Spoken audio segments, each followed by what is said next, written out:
Thank you so much for joining us today for ESD Global's panel discussion, where we'll be discussing the underrepresentation of Black, Indigenous, and people of color in empowerment self-defense, specifically for right now in the United States.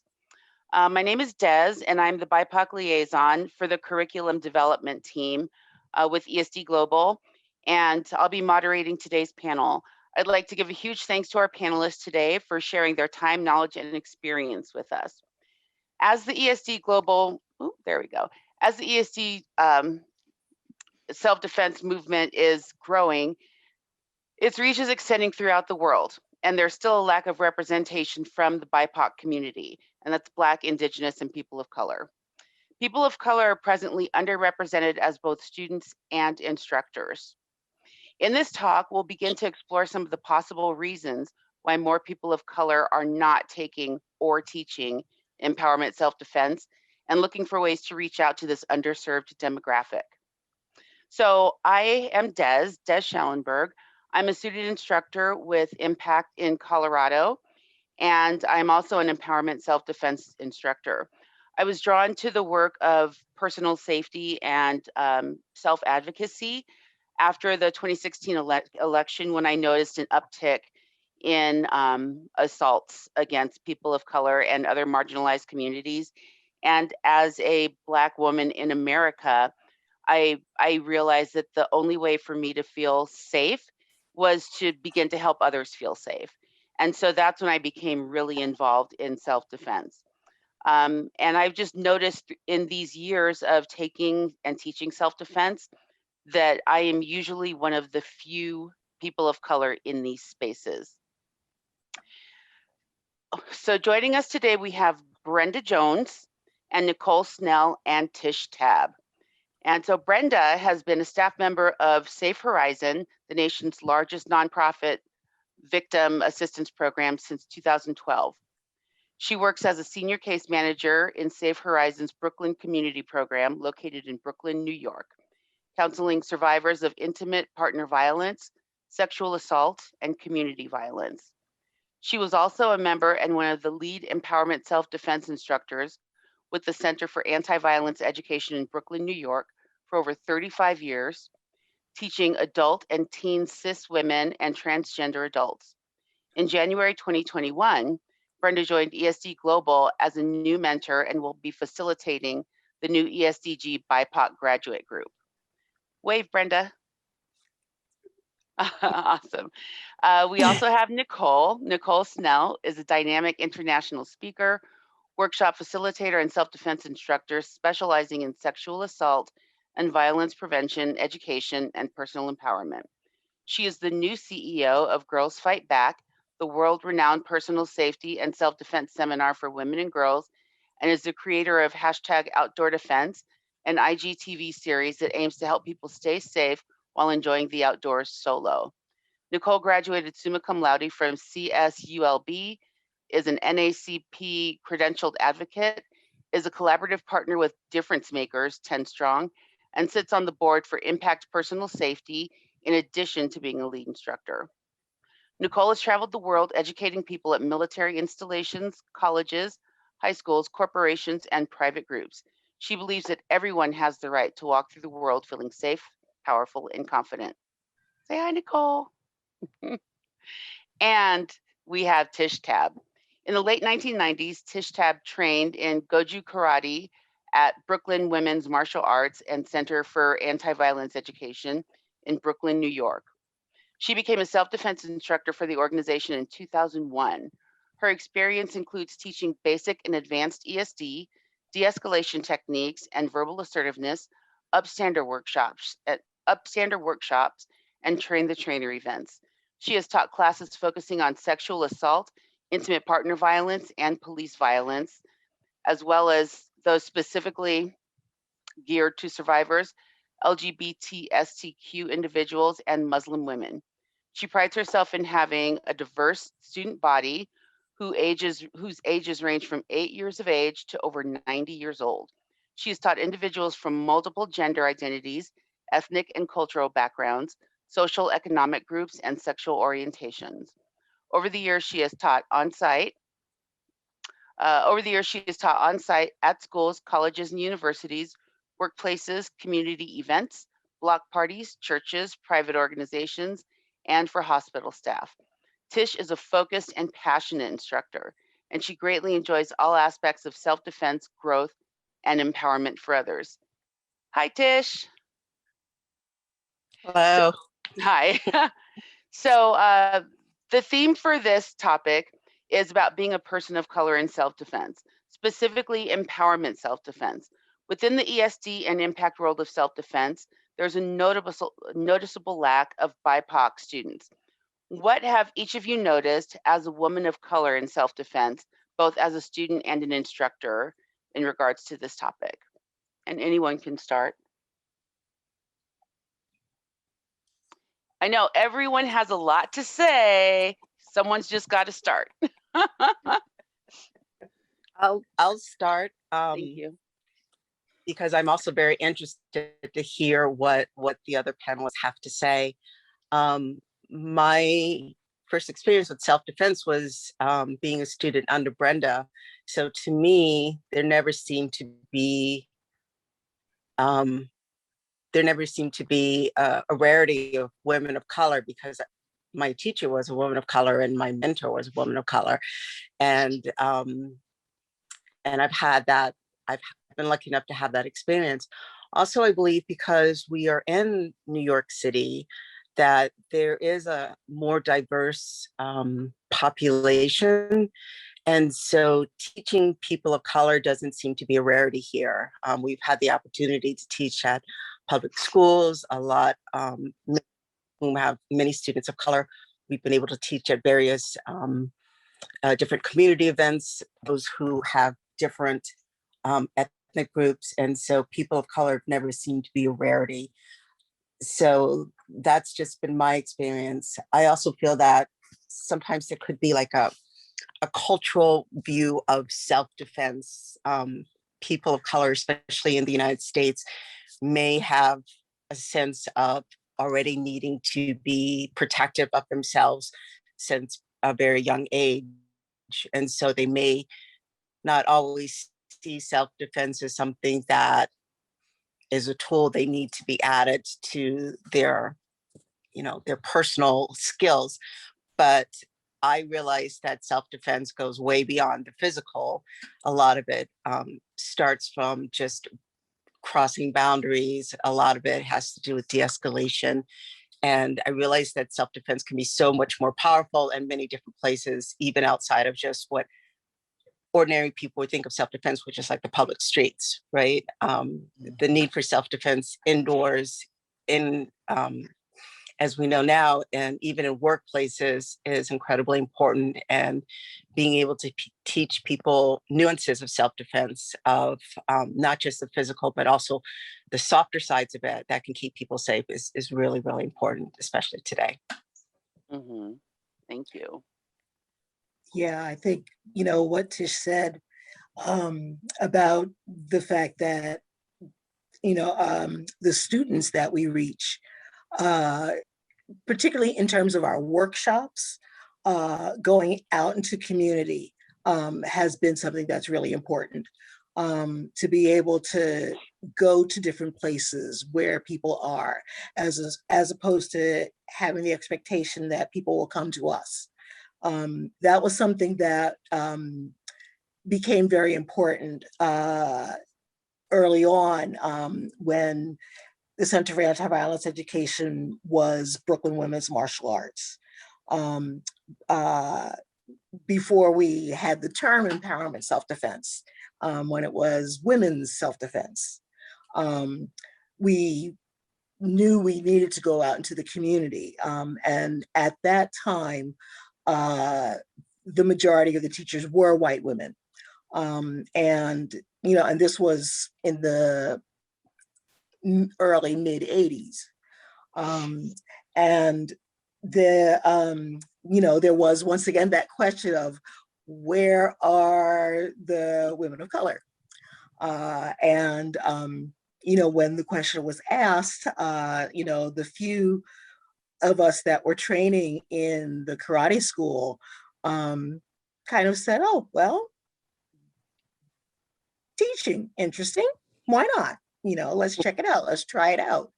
And, a couple of us got hooked, and, really started finding something really important for ourselves. As individuals, some of us, were survivors of different types of violence and found that connection. Others of us just found a connection in terms of being able to go to communities and see that light in people, see people recognize something that we were saying, seeing them be able to see us doing this, speaking to them, seeing someone like them doing this, that there was that a sense of familiarity that I think was important to people. And also kind of like beginning to make that connection that Tish was saying about this being not just about street safety. Being able to say that, well, what about in your home? And people starting to begin to talk about what goes on in their homes, the violence that may be happening in their relationships, in the past, in their families, what happened to them as children, what, just really starting to speak about their lives, and understanding that what we're talking about is not just street safety, that we're talking about the ways of helping our lives be safer. And, being able to just like find a little something to connect to. And from that, there were people that from a workshop said, oh, I'd like to take a class. And, be able to say, well, maybe I'll come to your school and take a class. And from that, some of those people said, I'd like to be able to teach. And, and so that, kind of like that step by step for some people, that became important. And being able to see, that there, may not be many women of color, but there were some women of color that were there and that were doing this, and that they could connect to, and just be able to, connect to during class and after class, that was important. Cool, thank you. Nicole, do you have any thoughts on this?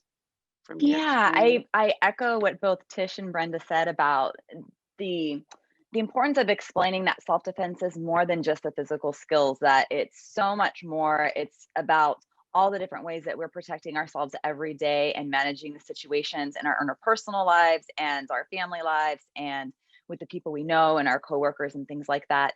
And throughout my work in self-defense, I tend to be the only Black woman in the spaces that I enter, and I have yet to have a woman of color instructor. I'm happy that with Impact, we have several BIPOC instructors, which I think is wonderful in LA. And I think the importance of having a BIPOC instructor for a BIPOC community is because it like Brenda was saying, it gives the students someone to identify with. They feel like that the instructors can understand maybe their specific concerns, things that are unique to our community, and that we can be understanding and empathetic, and they feel safe with us. In the same way that women teaching women self-defense is so important, it's so important to have BIPOC instructors for BIPOC students.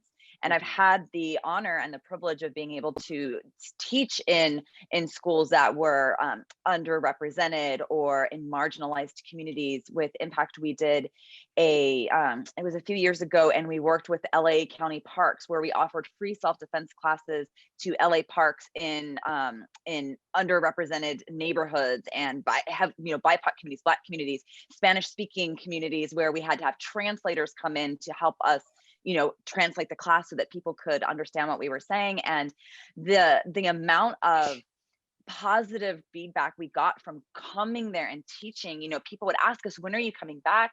Can we do this again? So I feel like there is the desire is there, but there are so many different points where their access is limited, where they might not be able to come back and do another class. We went to a class one time in South Central LA where a small group of students, it was like a community group on their campus, and they were really concerned about an uptick in gang violence. And so they wanted us to come out and talk to their students. And so we developed kind of a talk that highly, that focused mostly on de-escalation strategies and techniques, because they were worried, they came from families that, and home situations where they had experience extreme violence. And so our goal was to try to help them manage, their walks to and from school, because they had to walk and they had to pass through, territories where they were being, harassed or questioned, or they risked physical violence just walking to school. And we got there and they were a little resistant to have us there at first, and then it was myself and another Black instructor from Impact. And then by the time we were done, which was 90 minutes, the students were asking us when we were going to come back. I do feel like it is something that BIPOC communities, once they see it, once they've experienced it, they can see the value that it brings to their lives. But sometimes just getting folks to see that, or to get them in to even have that experience, can be the challenge. So it sounds like going out to the communities is the way to get their eyes on it. But so Nicole, you told me this story when we spoke last week, and the conclusion of that story was, well, we're not coming back because this was a one-time thing. So how do we get them to come to us?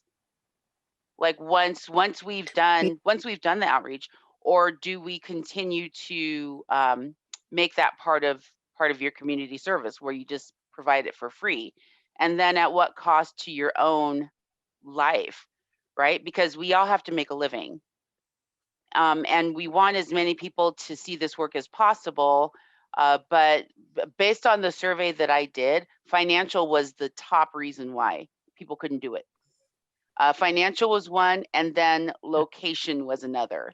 So we start talking about those two things together. How do we get it out to people and make it accessible and affordable, and still be able to pay our bills? Being able to So get I funding. want to. Oh, go ahead.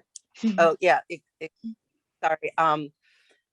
Just to address some of those things. One, when you do a workshop in a community and they want you to come back, either your answers are yes, we can come back in the future, or come to us.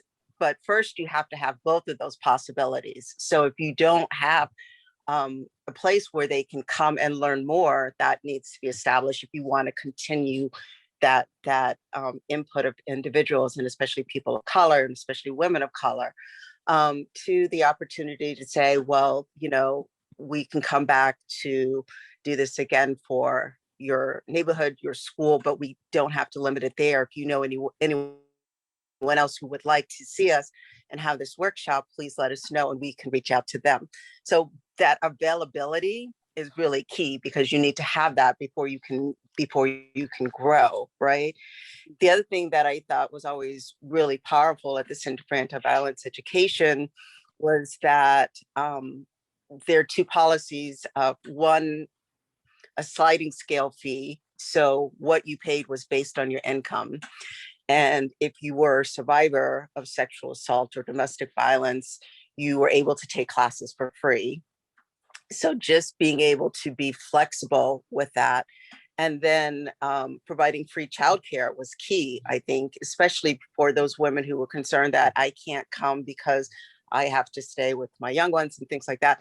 Having them know that there's childcare available on site, especially when we taught on site, that your children are close, your children are safe, your children are right outside the door, made a really big impact, I think, on people feeling secure enough to come.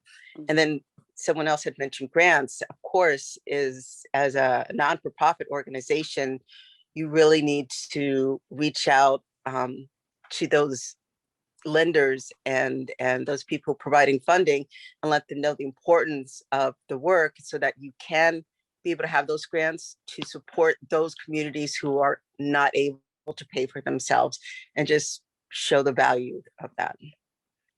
Thank you. Brenda, you were going to say something? Tish covered a lot of that. I think also, if there are groups or organizations within the community that, if the initial workshop was something, let's say in the park, if there are local groups that would be able to sponsor something, to be able to connect with them, to be able to do something that is close to where the folks are, so that they don't have to necessarily come to you, depending on where you are located. Because sometimes if your group is located somewhere that is not necessarily close to where the workshop is, or in an accessible place, because if it's not accessible by public transportation, if you're making an assumption that, depending on where you're located, if you're in a community where everyone just has cars, then that's great. If you're somewhere that's not the expectation, then you need to be in a location that is accessible by some other form of transportation. So that becomes really important about where your group is located. So, thinking about, if you are going to have a location, where it's going to be, and how accessible it is. And also, thinking of accessibility, is it accessible in terms of wheelchairs, in terms of, being accessible for seniors, so that there's not the assumption that people are going to climb, to the fourth floor, because if some people can't do that, or if somebody, has children, they're not going to be able to bring, 2 or 3 children or a child with a stroller up that many stairs. So thinking about, all of those things when you're looking for your location. So it's a lot to think about, because, we're thinking about, what we can afford. Right. All of these things, come into play, as we're trying to figure out, what we can do for our own organization, whatever it is, and for our communities. So if we aren't able to do that, in terms of where we're located, are we able to have something somewhere else? Are we able to rent another space so that we can do something elsewhere?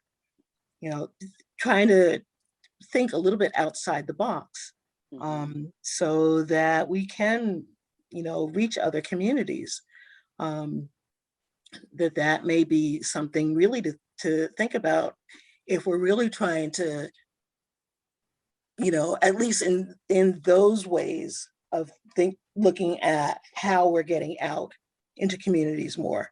But that really is that is one aspect of, of being accessible to communities of color.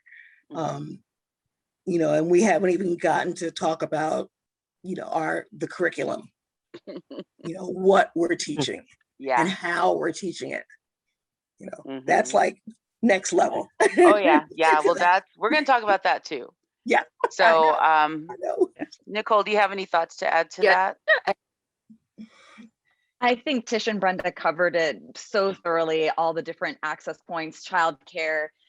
location, how they're going to get there, making sure it's accessible to people with disabilities, people with injuries, things like that. I also think too, in addition to working with community organizations to bring classes like ours to communities that need it, is also to work on sponsorships with big organizations that they have a philanthropic edge, or they're looking to find some way that they can donate or give back, like partnering with organizations like that. And like Brenda said, finding other locations. Maybe it's not just your main location. Maybe what you do is, when you're going to go to this community, you find a community center or a Y or someone that has a space, any kind of space, and using that so that you are accessible to that community. And you just kind of, they're still coming to the class, but we're making sure that they can get to the location by us being able to be flexible with our location.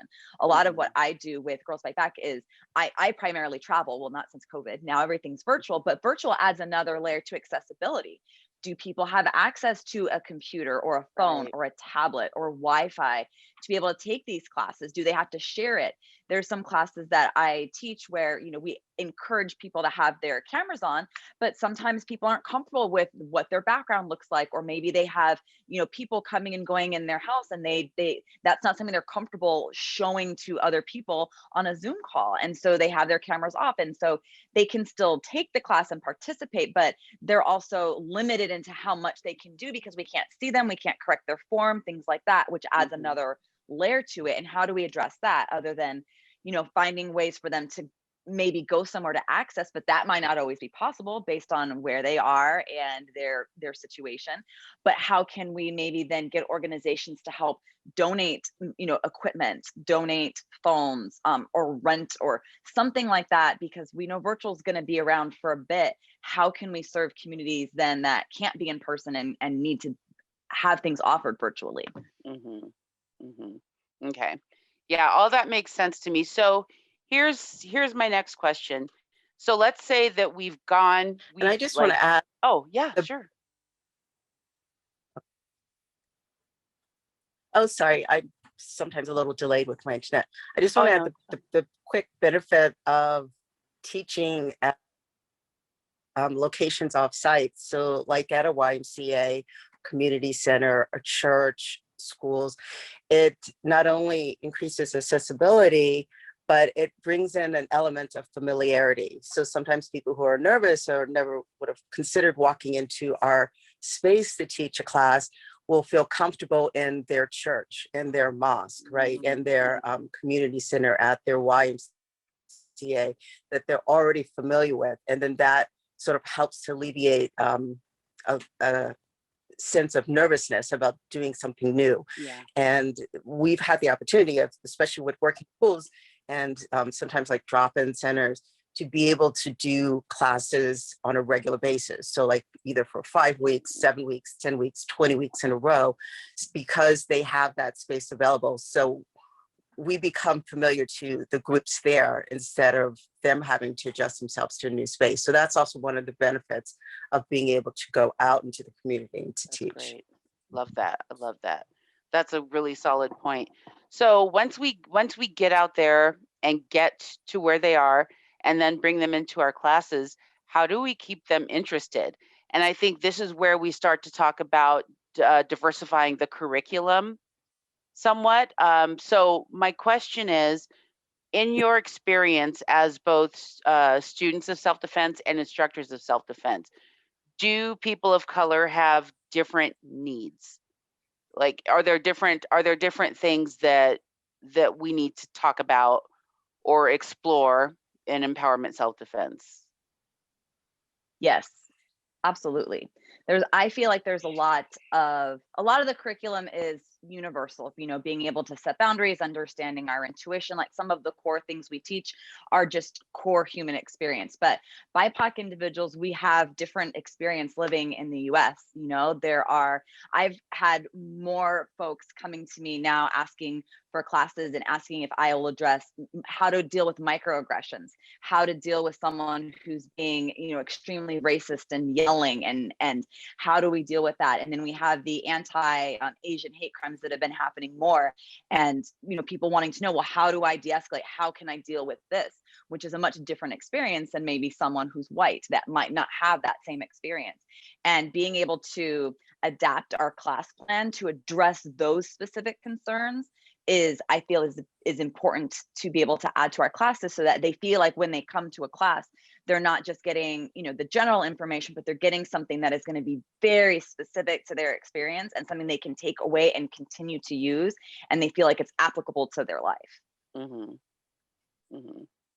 So quick follow-up question before we move on to other panelists.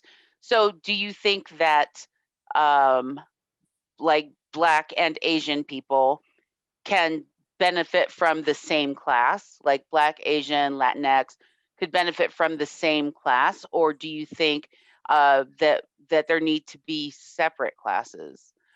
Because I've noticed that with online self-defense, there are a lot of classes right now specifically for AAPI to address the anti-Asian hate, or to be like an upstander for anti-Asian hate. And so I'm wondering, do we need to get specific and really drill down, or is there a way to incorporate all that type of stuff into a general curriculum? I feel like, I think, oh, sorry. no, go ahead. In my experience of teaching in both sort of scenarios, one of the things that I thought was really key to our general classes is the idea that, it's really, really important for everyone to know that they are respected equally in the class, right? Everyone comes from different backgrounds, everyone has different histories, but everyone has the same respect in this class, and we want everyone to treat each other with the same respect and listen and hear each other in equal ways. So even though you may not always agree with individuals, to be able to hear them and let them speak their history, their truths, is really, really powerful. And one of my experiences about teaching in mixed classes, mixed meaning multi-racial, multi-ethnic groups, is that people really learn from each other's experiences by hearing things from another point of view that they may not have ever seen. And that is really valuable. But then also is a value of people learning about shared experiences. People who come from different backgrounds, and then someone tells a story and you see a lot of heads nodding because a lot of people understand. I've had that experience too. I think that is incredibly valuable. And then also hearing from another person's point of view is also, I think, has been really valuable when we teach those classes. I've also had the experience of teaching classes that were specific to Muslim women, and this was especially right after the 2016 election, when there was a lot of sort of hatred and sort of violence going to people of Muslim descent. And being able to be in a space and teach things that are specific to them was really, really valuable. Being able to talk about, what does it feel like when you come through an airport and you're specifically targeted because of how they view you, and how they feel that you can be treated because of, being seen as the other, the enemy, and being able to have a space where people can identify and talk about that, and talk about defenses that could be specific to not just themselves, but also to their culture, is also valuable. So I think there's value in both elements of classes. And I think ideally, I would love to see more people of color feel empowered enough to feel that I can come into another class and then be able to speak my truth and feel that I am just as strong, just as equal as everyone else. Yeah, that's the dream for sure. Nicole, what were you going to say? Yeah. Tish took the words right out of my mouth. I was basically going to very much echo what she said about there's value in having a mixed racial class, you know, a class of BIPOC from different backgrounds. And I feel like it would, to determine whether or not we, and I don't think it's a question of should or shouldn't, but can we or can't we offer classes specific to, you know, a class just for Black people, a class just for Latinx people. I think that the community should tell us if that's what they want. So if we're getting a lot of people asking specifically for that kind of class, then we offer that kind of class. Otherwise, I do see the great value in having a shared experience, like a BIPOC class open to anyone, no matter how they identify, and learning from each other. Mm-hmm. Cool. Brenda, do you have any thoughts on that? No, I absolutely agree. Mm-hmm. You know, I think it's really important to do, you know, to listen to the community and see what people want. Also see if we have instructors that can, you know, can teach from that experience. That's ideal, if possible. You know, that I think is often a challenge, to be able to have, you know, instructors that are also of whatever that, you know, the particular identity may be. Right. So, you know, that may become, you know, once again, you know, another challenge that's faced. Yes, yes. So I think one of the things that I've noticed as being one of very few people of color in these classes, particularly as a student, is that it can sometimes be difficult to speak my truth or to speak to my experience because of the impact that it has on other students. So, for example, I was in a teacher training and we were going through and doing our introductions. And my truth is that I was brought to this work after the 2016 election because of an uptick in violence against people of color.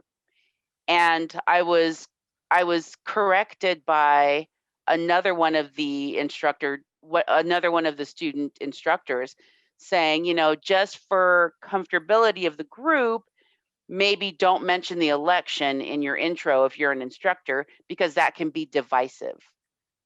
And so the implication was that, you know, if there were some people in my class who voted for the last president that we had, that they might be offended, they might not trust me as an instructor anymore, which I get.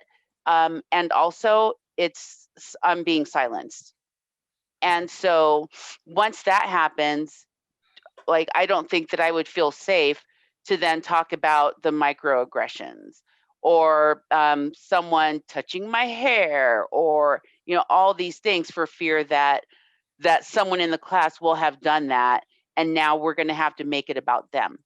And so how do we as instructors continue to provide a safe space? Like if the class is diverse, how do we continue to provide a safe space for everyone to have their experience, and also for nobody to have it centered on them? Like what I feel as a student shouldn't affect how she feels as a student so much that the class has to now center around her feelings. Does that make sense? So yeah, like, and I can see by the nods that we've all kind of had similar experiences. So how do we do this? How do we incorporate more people of color into the classes that we have going and keep everyone engaged and nobody offended?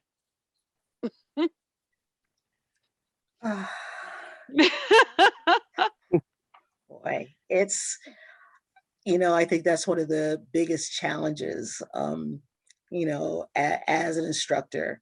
I think what's been helpful is, you know, having, you know, teaching in teams, and having, you know, more than one instructor, so that, you know, as we work together, you know, it's almost like being able to kind of like sit across from each other and, you know, like look at each other like, okay, is this happening? Do you see what's happening? I see what's happening. Okay, we need to do something about this. This is not working out right. And being able to to step in and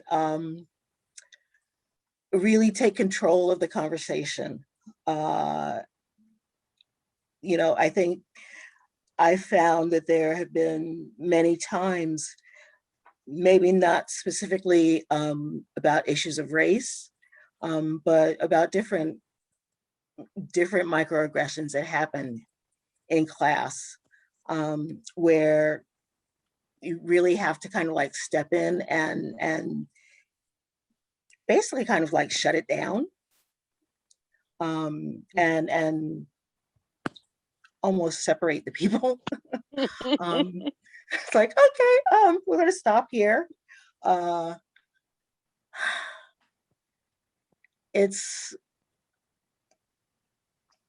not sure I have a specific answer for it, because it's really I find it's like, each situation, is very different, as to how you kind of like handle it, because it's very delicate, being able to kind of like to take it and identify what has just occurred, and state what's happened, and say, okay, this, identify the issue, name it, and say that, okay, this is what's happened. This is a way that we that we're not being respectful of of the student. One of the things that we do I'm not teaching in the school anymore, but how we did was we always had group agreements that were posted, that we would go over at the beginning of the course, or class. So as a way of saying, this is how we are going to be respectful of each other, of the teachers, throughout the class or course. So it's something that we can refer back to, and be able to, to restate the agreement, and be able to go back to that, and say, this is, this is what we need to do. We need to be respectful of the people that are here in this room, of the people that are a part of this community, of whatever community that is being disrespected, because it may not necessarily be the person in the room. It might be about a group of people. It might be about, oh, that community, I don't want to walk through that community because that community is dangerous. Those kinds of comments. So really being able to identify, comments like that, make the correction and move on. Not allow a back and forth. Right. But really just kind of like identify it, correct it, move on. And if the person wants to try to continue, it's like, no, we're not going to keep going. That's We're great. moving on and go. Yeah. And it really is kind that's of really... like being like a this is where it's like, okay, I'm taking control of this right now. Yeah, I can hear it in your voice too. If you were like, we're moving on, I'd move on. I wouldn't challenge it. You sound really resolved. Like, boundary that's setting. it. Yeah. You know how to do it. Nicole, did you have any additional thoughts, or Tish? I I was just gonna say, like, when you asked that question in my brain, I started trying to think if I could come up with an answer. And like Brenda, I don't have an answer. I don't have one thing that I could say that I think would solve the problem. It just speaks to the fact of how intersectional self-defense is. People are coming from so many different areas, and the layers, when you start to peel them back, it's not always something we can address in a class when we're teaching self-defense, and people are coming from so many different experiences. And like your experience does is extremely valid, and I feel like you should be able to share where you're coming from and what brings you there. And if someone else takes it the wrong way, or feels offended by that, at the same time their feelings are still valid, but so is your experience. So how do we square with that? How do we create a space where everyone is respected, when not everyone that comes to class is ready to deal with the different intersectional layers of why everybody else is there? So I am going to echo what Brenda said, and maybe the solution is to not try to address it, and instead just express, hey, we're going to respect each other, and let's focus on why we're here. We're going to respect each other's where we come from, and let's focus on what we do and just move on. Yeah. Tish, any thoughts on that before I ask my next question? Yes, absolutely. I have Okay. a lot of thoughts, but Okay, good. one thing that I previously was empowerment and voice. I mean, Brenda was talking about how students respond to class, and seeing students feel more empowered, powerful. And then also the idea, how does your voice work with self-defense? It's in a very loud way. It may be a rare time in their life that they had the opportunity to do that, and finding them feel more powerful to use their voice in a very loud way is something that they take out of our classes. The other thing is, how do you use your voice in a very loud? I'm sorry. I think it's you're really having key. you're having technical stuff. What was that last part? How to use your voice in what?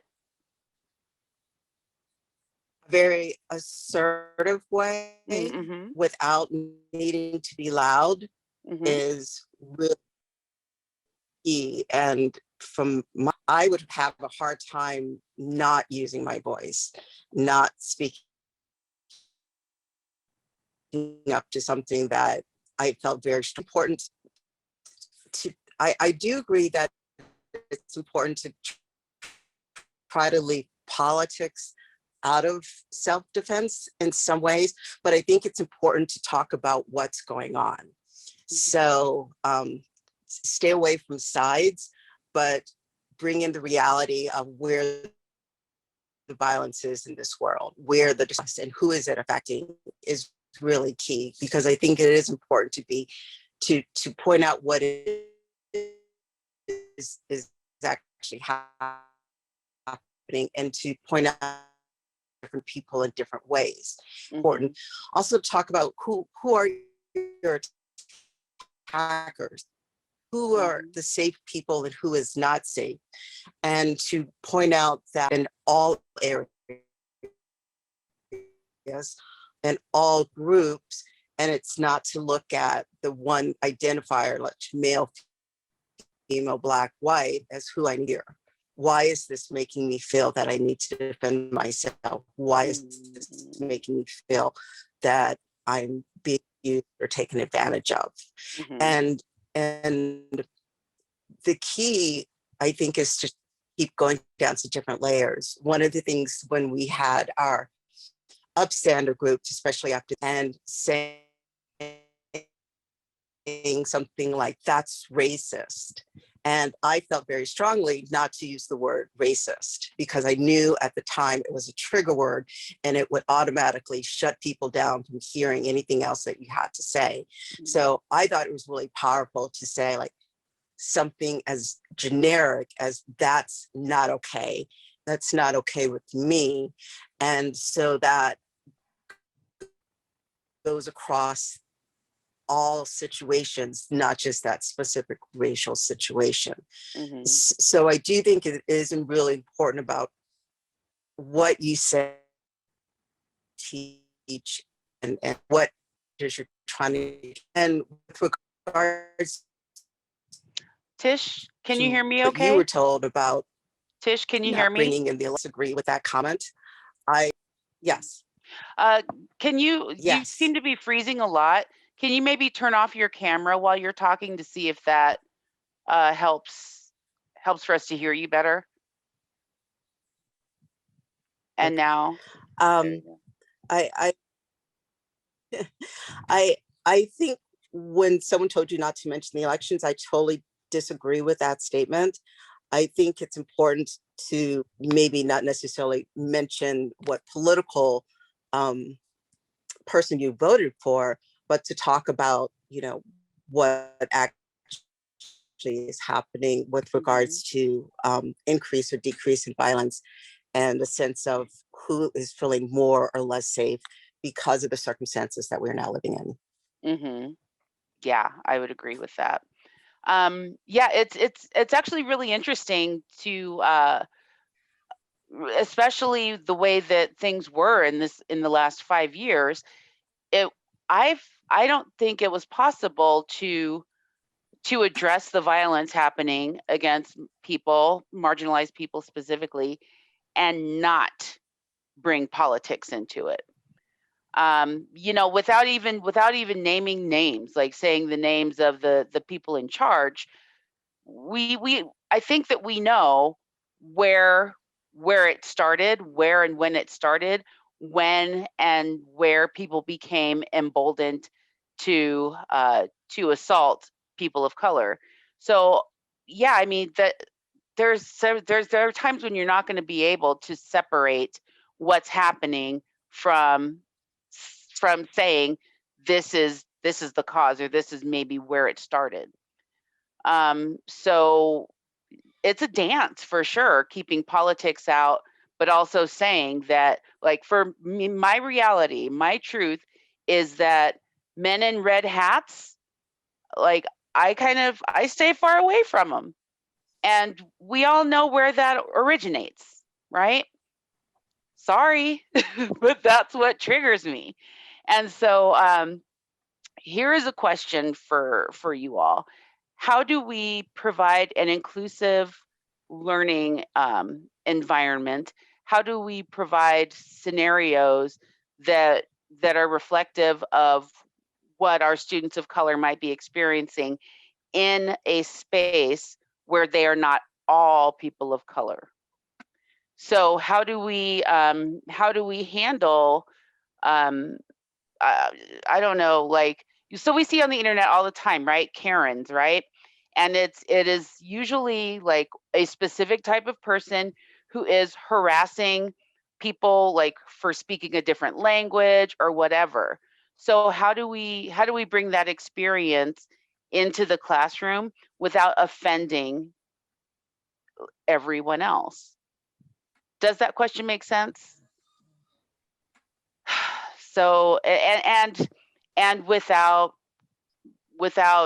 being abusive, because we can, in impact and ESD, we want to provide somewhat realistic experiences, but we want to elevate them, not put them on the ceiling.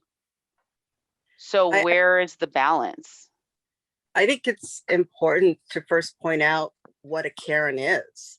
A Karen is a bully. Yes.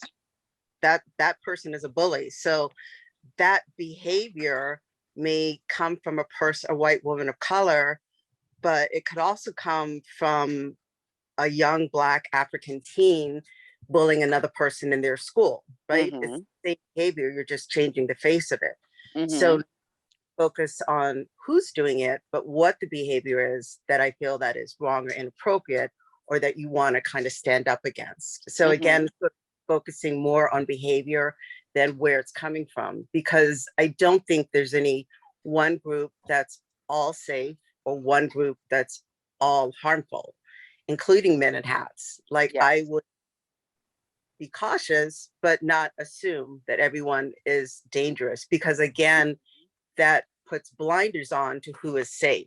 If you only assume people with red hats are dangerous, that makes you vulnerable to someone without a red hat because you Yeah. think that dangerous, right? Mhm. So I think that's important. And one of the things we talk about as teachers is to kind of know your own triggers, know Mhm. those things that are going to make you very upset, very emotional about a situation, and know it and recognize it, and even sometimes be able to speak it. I think, like Brenda mentioned, teaching in teams sometimes can be helpful because different people have different experiences, but also being able to say, this is where it gets me really hot. This drives me crazy as a teacher, and being able to sort of own my own feelings, but Mhm. also say that it's something that I don't want to limit on how I walk through the world. So I think Right. that's important. That's wonderful. Thank you. Anyone else have thoughts on that? I think Tish, you summed that up so wonderfully. So thank you.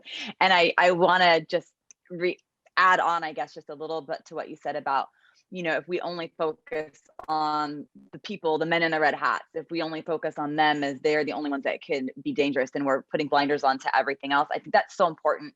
And it's something I talk about in my classes too, about how instead of just assuming who we think can or cannot be dangerous, who can and cannot commit a crime or hurt us, and instead focus on listening to what our intuition and our awareness tells us.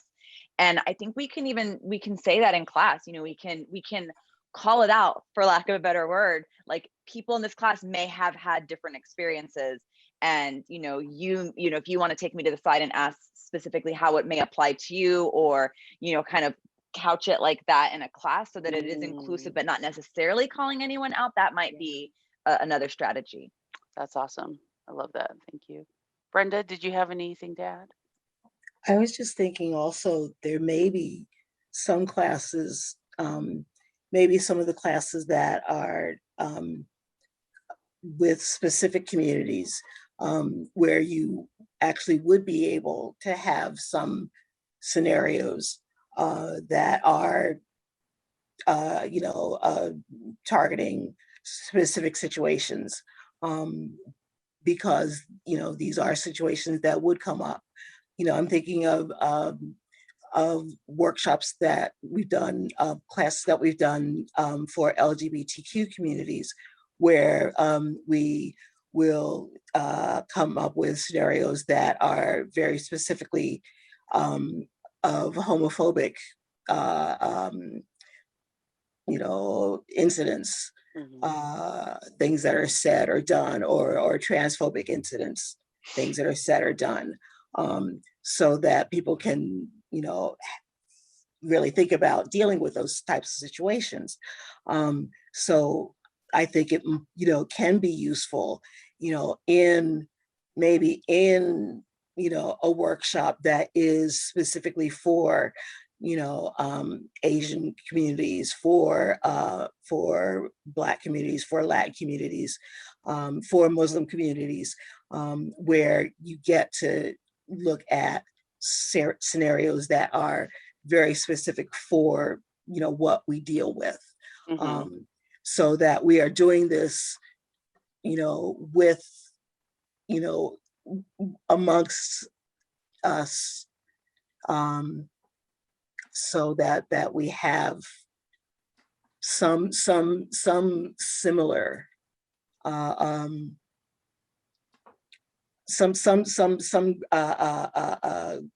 base level that Mhm. we're functioning with. And it's not to say that we're going to have same situations, that we're going to have the same understanding, because we don't. Mhm. You know, to think that is absurd. But to at least to have some, that we have some recognition of some similar experiences, it might be useful. Mhm. So that might be some places where we could, have some of these scenarios. Mm-hmm. Cool. All right. I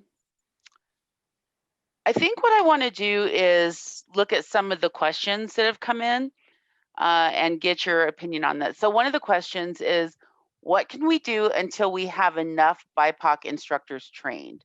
Should we offer classes for BIPOC with white leads or wait, chicken or egg? So we had spoken earlier about how seeing instructors of color helps to engage students of color.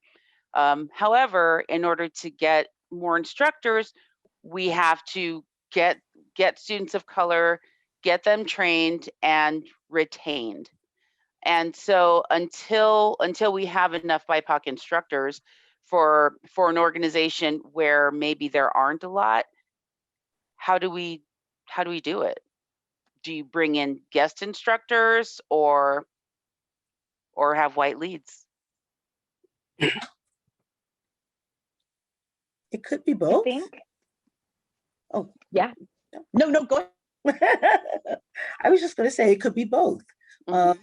You know, I think it depends a great deal on, you know, once they get on the curriculum, on your instructors, on how they're teaching, you know, being aware of, you know, of who you're choosing to teach the class or workshop. You know, so whoever is making those choices of the instructors, you know, I think they need to have seen people teaching, you know, and paid attention to how they teach, what they say, so that they, you know, to recognize that they have some awareness of, you know, of their teaching style, you know, of intersectional violence, so that they hopefully aren't going into a workshop and saying some things that are just going to be really or even slightly problematic. Mm-hmm. If there are guest instructors, they also need to be vetted. Yeah. Because guest instructors, all because they're people of color, doesn't necessarily mean that they are good instructors, you know, that what they're teaching is going to be useful for what you want and need, and that they also have, you know, the type of awareness that you want, you know, for, you know, the population, because they can, you know, say things and do things that may also be just as problematic. So there really needs to be just a real clear, just pay attention to who you're going to get to teach. Mm-hmm. Mhm. Nicole? I was gonna say that I think both, bringing in guest instructors, and also you could absolutely have a white lead if they have taken training or they have consulted with BIPOC instructors that have been vetted, that you know what they teach and like their experience is the message that you want to send in your class, and making sure that they have, you know, had some sort of training about what to expect in a BIPOC class and things that, you know, that could be problematic if you say this, and, you know, here's the type of things that we need to be conscious of and aware of when we're teaching these types of classes. Then I think that it could be effective. Mm-hmm. Cool. Tish? Yeah, I would say don't wait. I mean, start and just start teaching. Don't wait till you have people of color. They will come. I think one of the best things about teaching in teams of 2 or 3 people is that you have other persons in the room, other instructors hearing what you say. Because I know as a teacher, sometimes you're trying to get a point across, you're looking at the time, you're looking at the students, and you're trying to manage a lot of different things. And sometimes something may slip that is not the best way to put things, or may not be the best way that you want to project yourself as an instructor, and then having another instructor say, even though Tish said this, blah, blah, blah, and then to bring in a different point or a counterpoint, I think is very key and very helpful. So just having more than one instructor in the room can be helpful to make sure that you are teaching in a way that is being respectful and reaching out to everybody. And I have to say that as being an instructor, I'm very proud to know that the people that I've influenced who would want to teach who are not like me, having trans individuals come up and say, I saw you teach, I want to do that. And being able to reach people of different ethnic groups and who come up to me and say, I saw you teach, I want to do that. I don't think that you always need a person of color. I think it's incredibly helpful, but I don't think you always need a person of color to get people of color. I think you start where you start and people will come. That's great. Thank you. May I add on to that, Tish? Yeah. I absolutely agree. Like my instructors that I had were all white, and I still became an instructor. So it absolutely is possible. I just wanted to add that. Yes. Yeah, I agree. Okay, so another question we have is, de-escalation skills in particular can feel silencing to people who have every reason to feel anger. Would love to hear your thoughts on that. I think one of the things that is very important when we're teaching self-defense is that we are really talking about the range, that we're not just talking about trying to bring voices up, that we're having the expectation that everybody is coming from this place of being very quiet and meek. That we, really have to remember that some people, that the way that they have stayed safer is to be big, to be loud, to be strong, to show strength, whether they feel that or not, but to show that has been the way that they have stayed safe, and that is very important, and that is, that whatever way that somebody has gone about staying safe throughout their life, we are not trying to take that away. Yeah. That is very important when we're teaching. And I think that that's an important thing to be able to say, to state that in our classes. We're not trying to take anything away from you. We want to add to what you already do. And what you do has kept you safe to this point. And we just want to add on, hopefully give you more tools. And anything that we're telling you, if it doesn't work for you, push it away, toss it aside, or maybe put it aside, because maybe it might be useful later on. It might come in handy later on. You might not need it now, but maybe later. But at least you'll have heard it. But what you have been doing, yeah, that's good. Yeah. Because I've had folks that have started off like, you ain't got nothing to tell me because I have fought all my life. So you ain't got nothing to show me. And I'm like, great. And I'm glad. And I'm glad that you're here. And, whatever you got to share, maybe you'll have some stuff that's going to help me and help other folks. And when they hear that, they're like, oh, I didn't expect that. And next thing you know, they're listening. So yeah, it's important. That's cool. I love that Brenda just demonstrated de-escalation in her response to that student, that that sometimes when you are with an individual who is always used to being combated and treated in a combative way, they're so ready to be defensive. And just coming from a different point of view, a softer point of view or a softer response can really bring out a difference. And I think that's really important. To me, this is one of the things I love about self-defense, which I call like sort of nuance and sort of the soft side of self-defense, is the power of de-escalation and the importance of de-escalation. And especially because I do believe that some people have gotten through the world by being very big.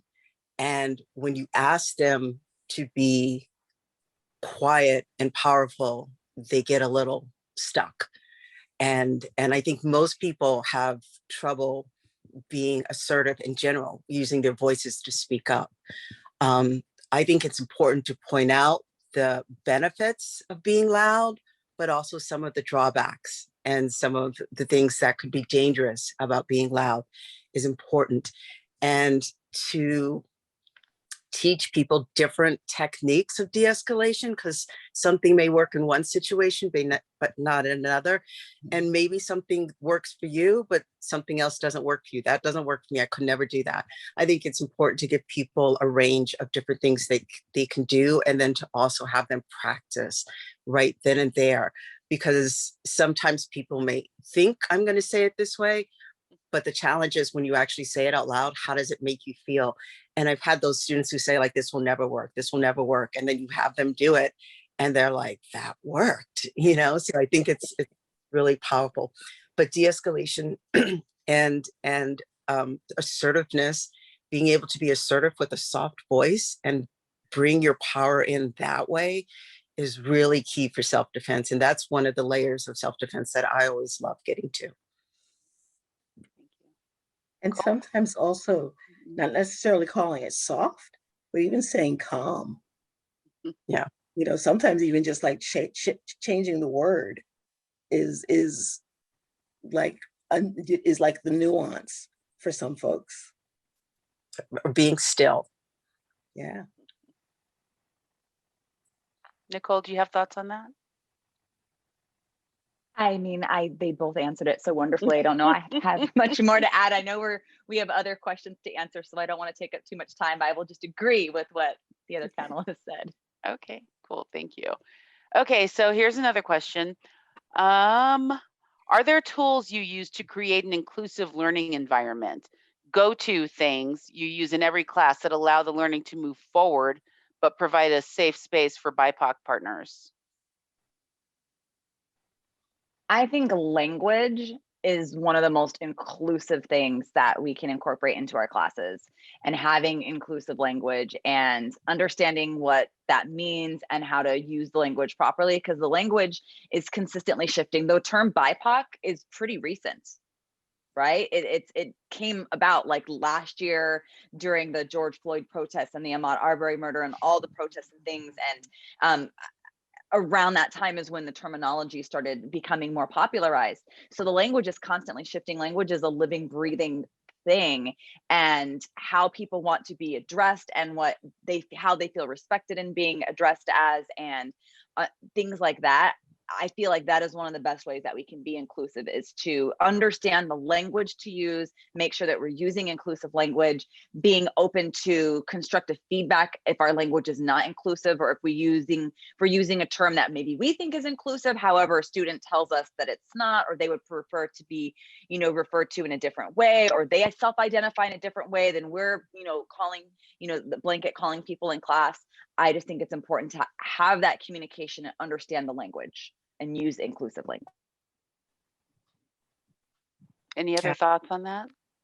I think one of the best tools you can use is, teaching students oops and ouch. And if you're not familiar with that, ouch means someone just said something that may have been offensive to you that they may not have realized, but being able to say, ouch, I really didn't like what you said because, and then being able to have the other person recognize that and say, oops, that was not my intent of what I was trying to say, but I do recognize that it came across as insensitive or disrespectful or something like that.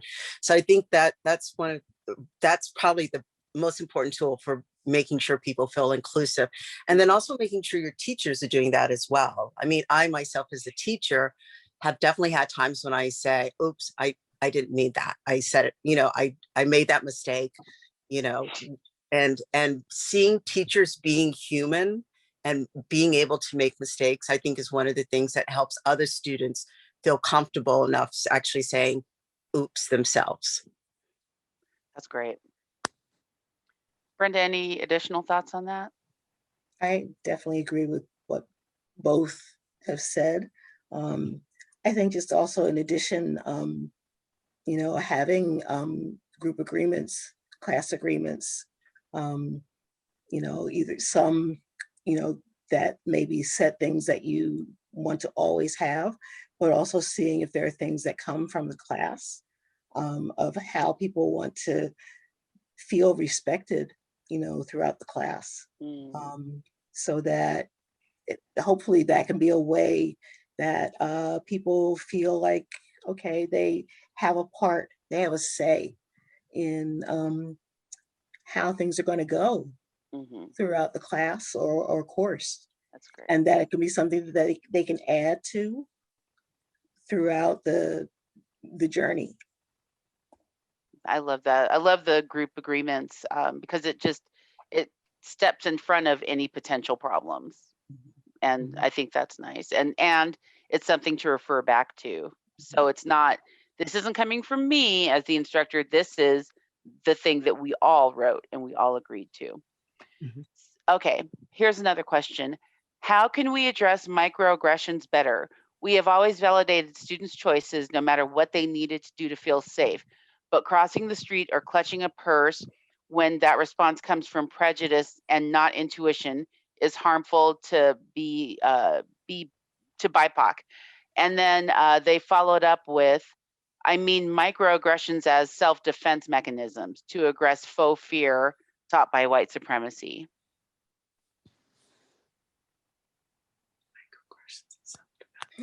Yeah, so I think what this is referring to is anytime someone triggers your intuition, it's okay to remove yourself from the situation. It's okay to respond how you think you should. However, sometimes it's difficult to differentiate between your bias and prejudice versus what your intuition is actually telling you. So how do we separate that for people in teaching it? I think it's important by first trying to answer the question yourself. Am I being defensive or am I being biased again? Where am I coming from just a powerful place that I know like that has worked for me in the past, this equivalent of like throwing a punch, because I know how to do that? Or is that always the best way to keep me safe? Is that the best way for me to be in this situation, or is that going to escalate things up? So if I myself as a defender is thinking about using a microaggression towards another individual to defend myself against one of their behaviors, I would really want to think about, is this really keeping me safe, or is this going to just continue the situation and make it worse? I think it's also important to think about what it is that you want to respond to and what it is that you want to let go. If it's someone that's on the street that may have said something to me or is behaving in a certain way, it's a stranger, maybe I just let that go. Just, not respond, remove myself from the situation as a way of being safe. If it's something that's going on in my workplace where there's a microaggression, this is where I think it's really important to be able to understand, like, how do I want to speak up and how do I call that out? How do I say, wow, when you just referred to Black women as angry, that really bothers me because that is a stereotype. And just because a woman feels that she needs to assert herself doesn't always mean she's an angry Black woman. And I would be very careful the way you speak about that. So learning how to be assertive, but also being clear about addressing the microaggressions. And I think the best way is to sort of call them out without putting that person in a defensive, without putting that person in a way that they're going to be defensive. So not shaming them, but just clarifying what just happened, how you feel about it, and what you would recommend. I think that's helpful. So I've heard something that I really love this expression, calling them in instead of calling them out. Yeah. And I think that that's what you just demonstrated was a good example of that. Anyone else have any thoughts on that? On the question? Something that I have taught in class before, because I've had that question come up before, like, how do I know if what I'm responding to is my intuition or if it is a stereotype? Am I just responding because that's how I've I've always done it, and it's what's been taught to me based on, white supremacist ideals. And what I try to teach my students is I try to have them like think about what is triggering them, what is causing them to have the reaction that they want to do in that moment. And if it's something that is an actual intuitive feeling, it's not something that you have to sit there and talk yourself into. Like, I find that if you're talking yourself into something, that's less intuition and more your rational brain, you're judging the situation versus responding to something. In the same way that if you are feeling that intuitive sense and then you start talking yourself out of it, that is how you understand that you're talking yourself out of your intuition. So I try to explain to people that, kind of what we mentioned before, the idea of, instead of focusing on what we think and who we think based on their gender, their race, their clothing, what part of town we're in, those things, instead of making our decisions based on that, really try to listen to your intuition. Are you feeling threatened? Are you feeling unsafe? And if so, well, what can you do to, like Tish said, to get out of that situation versus a reaction that is only in response to, a deep-seated bias that you may or may not even be aware that you have. Right. Also knowing the difference between feeling unsafe and feeling uncomfortable. Am I uncomfortable with this situation? And if so, how do I want to respond? Do I need to sort of check in with things going on with me about why this is making me uncomfortable? Or am I unsafe where, like Nicole said, it's sort of like a gut feeling, this is not okay, this is not good. I need to either respond or get out or fight or flight. So there are a lot of situations, I think, that come up as uncomfortable, and people may respond as if they're unsafe, but also to take a minute and sort of figure that out for themselves can be really valuable about how you want to respond to a certain situation. That's great. Thank you. Brenda, any additional thoughts on that? No, I really like that use of language of shifting that. And I think that's important for us as teachers to shift away from using that if something is uncomfortable, getting away from using that term and really, sticking with unsafe. That is a very important distinction.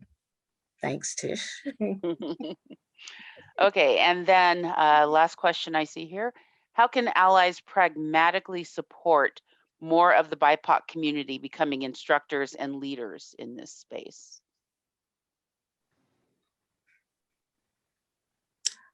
One, listen, ask questions and listen. First, as an ally, you already want to go out and be very helpful and to be cooperative and to kind of bring more positivity into the world, right? So I think that's really, you're coming from a good place already, recognizing that you're coming from a place of an ally, not a savior. You're not coming to rescue anyone from their lives or their situations, but you're there to support them, and getting through their lives and situations is really key. And then also listening to other people, asking questions. What are your experiences? I really want to understand, I think, is a great way to kind of bring it about, because I think sometimes people may have felt sort of like interviewed. I think a lot of times people are like interviewed, like, tell me but to say, I would really like to understand if this has happened to you, how it's made you feel, can be a really powerful place of getting information and also building bridges. Great, thank you. Any other thoughts on that? No? I agree with Tish. Oh, there you go. Listening. Yeah, just listening, asking questions, but not assuming that someone else is going to sit there and give you so much emotional labor and expressing their truth, because sometimes that can be traumatic in itself, talking about all the things that we've experienced and things that have happened in our lives. So understanding that and being sensitive to that, but also coming from a place of listening and wanting to learn, and supporting in a way that you continue to amplify the voices of the BIPOC people that you're looking to help, and not necessarily take over the conversation. Yeah. Yeah. Cool. All right. And then the last thing that's in the Q&A is more of a comment. Thank you all. I'm learning so much. I'm continually humbled and amazed at your contributions. And I think that that's just like a great note to end it on. I really, really am so grateful to all of you for having these conversations. And I want to continue the conversations for sure. So this is not the last you're going to see of me, and probably not the last that the last time I'll ask you to be on a panel, because I feel like this just scratches the surface. And so we've started asking the questions, and now where are the answers?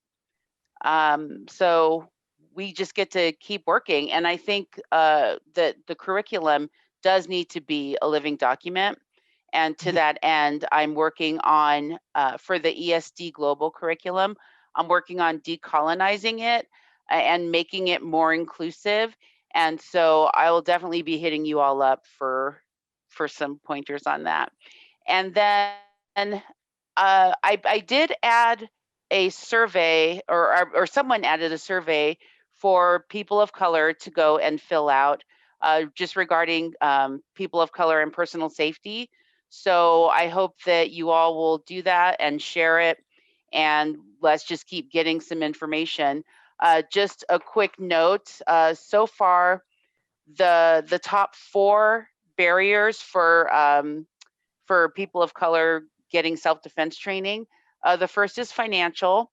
The second is lack of availability, tied with too busy. And then the fourth is location. So I think that the location one especially was addressed really nicely. And I love that it's more about going out to where the people are, instead of expecting everyone to come to you. So thank you all for that. You give me a lot to look at and a lot to think about. Thank you. Thank you, Des, Yes, thank for you. doing all of this. You're Thank you. wonderful. I have hearts in my eyes for all of you. I'm fangirling over here. Thank you all so much.